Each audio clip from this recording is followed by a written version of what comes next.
Officier instructeur dans l'armée de l'air depuis 1957, Georges Oiselle entre en 1963 à l'école militaire de l'air des officiers à Salon de Provence. Toute une carrière passée à différents échelons et grades dans l'armée de l'air. Puis, c'est le départ en retraite en 1988, après 31 ans au service de la défense de la France, en terminant sa carrière avec le grade de lieutenant-colonel. Mais cela ne l'a pas empêché de devenir écrivain et de nous proposer ce livre aux accents scientifiques, mystiques et inspirés.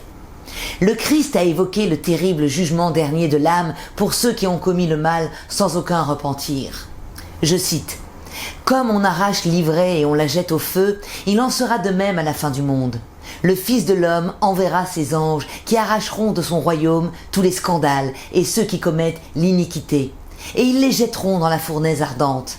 Alors les justes resplendiront comme le soleil dans le royaume de leur Père. » Selon l'évangile de saint Matthieu, chapitre 13. L'auteur veut expliquer ce qui se passe dans le cerveau humain pour que la vie de l'onde spirituelle, appelée âme, soit vouée au feu éternel quand on a commis le mal sans se repentir à son dernier soupir.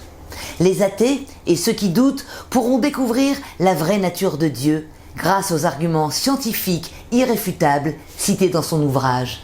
Un livre inspiré qui va loin. Retrouvez Le Jugement dernier de Georges Oiselle aux éditions Sidney Laurent.